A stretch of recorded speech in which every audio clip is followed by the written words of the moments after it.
రాక్షసుడు చనిపోయాడని అనుకుంటూ ఉన్నామని ఆమె చెప్తోంది. చెల్లెలు వరుస అయ్యే ఇంకొక మహిళ చెప్తోంది ఆ దుర్మార్గుడు ఇక్కడున్న మహిళను చెరచడానికి ప్రయత్నం చేశాడు అని. బహిరంగ శిక్ష వేశారు ఆ గూడెంలో.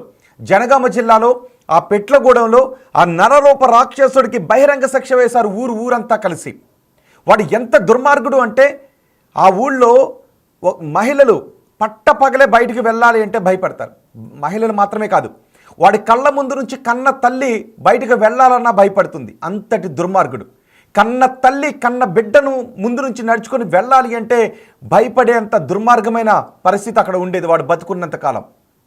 చెల్లెలు వరుస అయ్యే వాళ్ళని కూడా ఎంతోమందిని చెరిచేశాడు, ఎంతోమందిని చంపేశాడు. 30 మంది మహిళల వరకు వాడిని చెరిచారు అని చెప్తున్నారు. సుమారు 4-5 వరకు వాడి చేతిలో హత్యకు గురైన వాళ్ళు ఉన్నారు అని చెప్తున్నారు. బహిరంగంగా ఊరంతా కళ్ళ చూస్తూ ఉండగా వాడిని చంపడం మాకు ఆనందంగా ఉంది అని ఆ ఊరు అందరూ చెప్తున్నారు. నిజానికి ఎక్కడైనా ఒక మనిషి ప్రాణం పోతూ ఉంటే అయ్యో పాపం అని అనుకుంటాం కదా, కానీ వాళ్ళు అలా అనుకోలేదు. చంపండి, నరికి చంపండి వెధవని అని వాళ్ళంతా సంబరాలు చేసుకున్నారు. వాడు కొన ఊపిరి ఆగిపోయేటప్పుడు ఏమనుకున్నారు అంటే అదిగో రాక్షసుడు చనిపోతున్నాడు అని. అచ్చం పురాణాల్లో లానే ఈ పిట్లగూడెంలో కూడా చోటు చేసుకుంది. వాడిని తరిమి గతంలో కూడా పోలీసులు కంప్లైంట్ ఇచ్చారు అని చెప్తున్నారు, కానీ పోలీసులు ఎవరు కూడా వాడి గురించి పెద్దగా పట్టించుకోలేదు అని చెప్తున్నారు. దీంతో వాడిని నరికి చంపాలి అని 2 భార్యలు అనుకున్నారు. ఆ 2 భార్యల ముందే చెల్లెలు వరుస అయ్యే వాళ్ళని కూడా చేర్చాడంట ఈ దుర్మార్గుడు. దీంతో ఊరంతా ఏకమైంది. భార్యలు కాలికల్లా మారిపోయారు, అపర కాళికలా మారిపోయారు. భర్తను గొడ్డలతో నరికి చంపుతూ ఉంటే ఆ రాక్షసుడి రక్తాన్ని కలజూసి ఊరంతా ఇప్పుడు శాంతించిన పరిస్థితి కనిపిస్తోంది.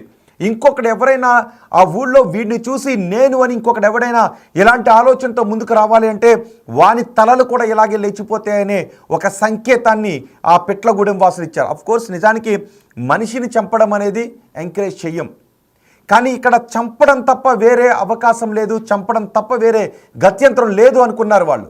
ఇన్ని ఇయర్స్ నుంచి, ఇన్ని నెలల నుంచి భరిస్తూ వచ్చారు. ఇక వాడి ఆగడాలను భరించలేకపోయారు ఆ భార్యలిద్దరూ. ఆ భార్యలు మాత్రమే కాదు, వాడిని కన్న తల్లి, తోడబుట్టిన చెల్లి కూడా వాడి ఆగడాలను భరించలేకపోయారు.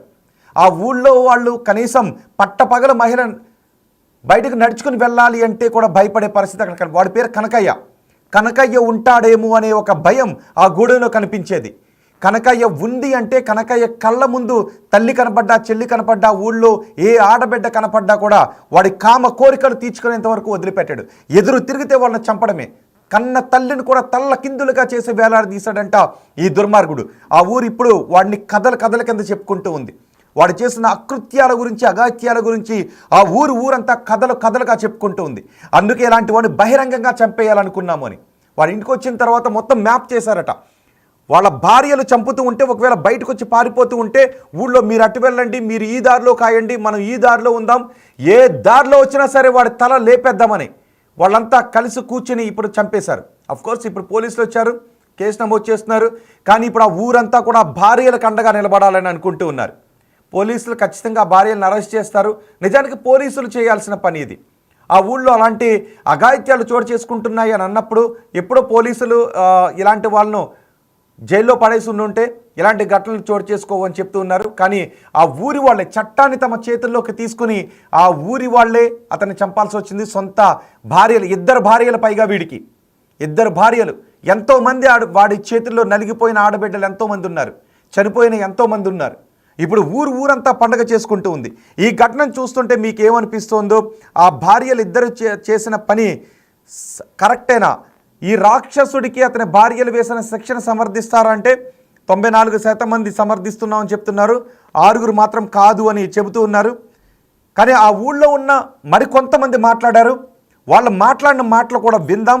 వాళ్ళు మాట్లాడిన మాటలు కూడా వింటే మీకు ఏమనిపిస్తుందో చెప్పండి, మీ అభిప్రాయం తెలియచేయండి. ఒకసారి ఆ ఊళ్ళో మిగిలిన వాళ్ళు కూడా మాట్లాడారు, వాళ్ళు ఏం మాట్లాడారు విందాం. సార్ నా పేరు యాదమ్మ సార్. మా గుడి ఎట్లా జరిగిందంటే సార్, అప్పుడు ఈ దేశం కాదు ఆరది, అది బోర్ల సిద్దిపేట దేశం. అటు ఉండేవారు వాళ్ళు, ఉండి ఇటు వచ్చిర్రు. పిల్లలు కావాలనుకుంటే సార్ మా చిన్న పొరగాళ్ళకు ఎత్తుకోపోయింది సార్ దొంగసంటగా. పెళ్లి మేము చేయలే, గింత వేసే ఉన్నారు పొరగాళ్ళు. ఎత్తుకోపోయి మేము పెళ్లి చేశారు. 2 పొరగా ఎత్తుకోపోయి కూడా బాగా దొరకలే. తిరిగి అటే సత్తుకోవాలి కదా సార్. అటు 2 కోసానంట. మనం ఖరాబ్ చేయాలి, కోయాలి. అటు 2 కోసి తప్పేసాడు సార్. ఇంకా ఒకటి ఇటు ఊరికి వచ్చాడు.